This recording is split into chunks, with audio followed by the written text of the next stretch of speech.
La réalité virtuelle a plein d'avantages parce qu'il n'est jamais entré dans nos vies. Parce que la vision représente un défi technique trop important. Ça demande de reconstruire le miracle technique dont nous profitons chaque jour en ouvrant les yeux. Ça demande de regarder le monde comme si vous ne portiez pas de casque, sans pixels, sans latence, sans bug, sans flot de mouvement. Ça demande aussi une richesse de détails dans laquelle chaque élément visuel doit être parfaitement reproduit en temps réel pour donner l'illusion au cerveau que tout ce que vous regardez est réel. Apple prétend l'avoir réalisé. Il y a du bon dans ce qu'ils ont fait, mais il y a aussi beaucoup de mensonges. Je vais vous expliquer dans cette vidéo pourquoi est-ce que le Vision Pro n'est pas un ordinateur spatial. Je suis Monsieur Camps. Si tu es intéressé par ce genre de contenu, tu t'abonnes à la chaîne, c'est gratuit pour faire grandir la communauté. Rendez-vous après le générique.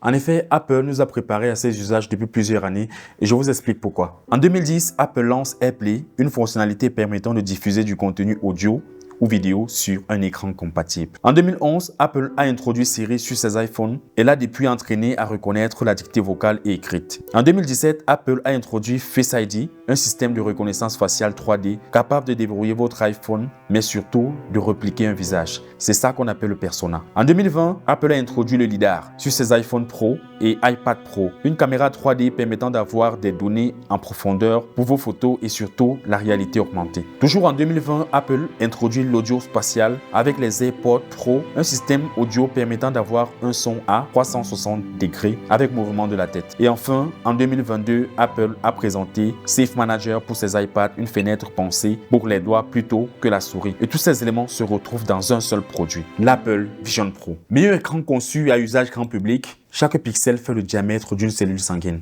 Ils sont invisibles alors qu'ils sont à quelques centimètres de mes yeux. Ces écrans sont si bons qu'ils peuvent convaincre mon cerveau que je suis assis à la meilleure place d'une salle de cinéma et que je regarde un film en 3D sur un écran de 30 mètres de large et que je sois incapable de détecter le moindre pixel. Le Vision Pro est techniquement au-dessus de tous les casques VR existants car il a deux écrans 4K micro LED, un pour chaque œil, qui sont capables d'afficher 23 millions de pixels. C'est inégalé sur le marché. On a droit à 3 caméras à l'avant, 10 capteurs, un lidar et une puce dédiée Apple R1 qui permet à l'utilisateur de voir en temps réel ce qui se passe à travers le casque et d'interagir avec les éléments dans l'espace de manière plus réelle. À l'intérieur, nous avons 4 capteurs infrarouges et des LED qui permettent au casque de suivre notre regard afin de naviguer dans l'interface. Ce système appelé Eye Tracking, que ce soit sur l'aspect technique, est juste bluffant. Mais en réalité, c'était pas ça la promesse, mais plutôt de faire un ordinateur spatial. Et c'est là que ça se complique. Déjà, réussir à faire un écran qui vous donne le sentiment d'être ailleurs, c'est déjà magnifique. Et quand vous le réussissez, vous avez déjà fait les 1/3 du miracle. Le deuxième tiers représente tout simplement l'interface immersive dans laquelle vous allez travailler, c'est-à-dire le Vision OS. Après 10 minutes à bouger dans tous les sens dans l'application,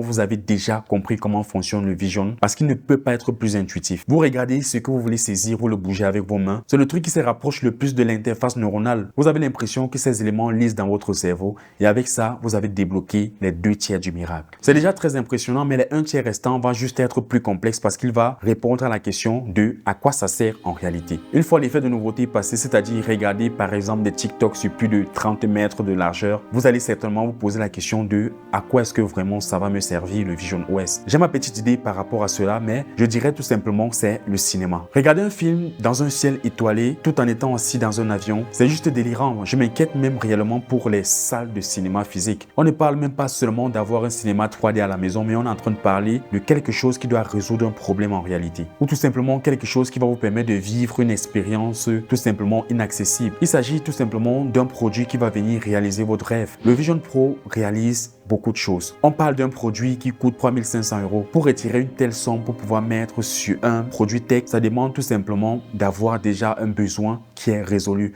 Moi, je payerais beaucoup d'argent pour pouvoir regarder une finale de Champions League tout en étant assis dans mon salon et je pense que beaucoup de personnes pourront aussi mettre une somme d'argent pour réaliser leur rêve à travers cet ordinateur spatial, car ils trouvent la solution à un problème. Le Vision Pro, à travers aussi ce qu'on appelle les vidéos immersives, vous permettent d'avoir des vidéos à 180 degrés, de vous téléporter devant Alicia Keys ou encore devant des animaux préhistoriques. Vous avez le sentiment d'y être parce que tout semble taillé à la bonne échelle pour que tout soit réel. Que dire alors des vidéos spatiales qui sont des vidéos prises à l'iPhone 15 Pro et qui vous permettent de les revivre dans le casque? C'est plus comme observer le monde à travers une fenêtre temporelle. Quand vous regardez une vidéo, elle crée en vous de la nostalgie et peut prendre tout son sens lorsque vous auriez besoin de la regarder. C'est ça en fait le rôle de cette technologie. Pouvoir vous permettre de revivre une expérience déjà passée dans un autre système. Et ce n'est pas tout. Apple a mis beaucoup d'argent pour pouvoir mettre à l'extérieur un écran très technique pour vous permettre d'être en face avec le monde extérieur. Pour que les gens qui sont autour de vous ne pensent pas que vous êtes séparés du monde. Et c'est juste exceptionnel. Quand vous démarrez le casque pour la première fois, vous devez configurer 3 choses. Le suivi du regard, vos mains et le persona. C'est un scan photo réaliste de votre visage pour faire le FaceTime. Généralement, c'est pour des conférences, les télétravail, téléconférences. Vous avez une image de vous sous forme d'avatar qui est en train de parler à votre place. Ce qui différencie Apple des autres constructeurs de VR, c'est juste que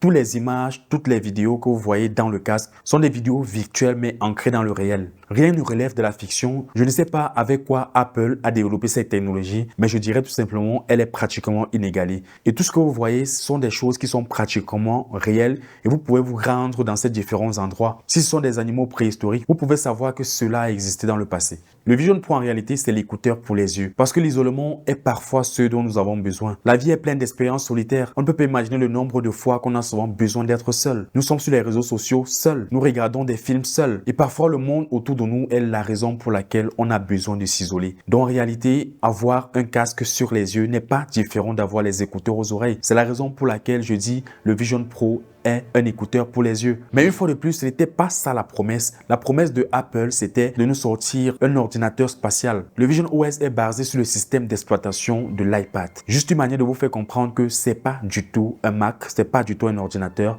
Il a été conçu pour pouvoir résoudre le problème, à mon sens, de l'iPad qui est tout simplement un écran beaucoup plus petit.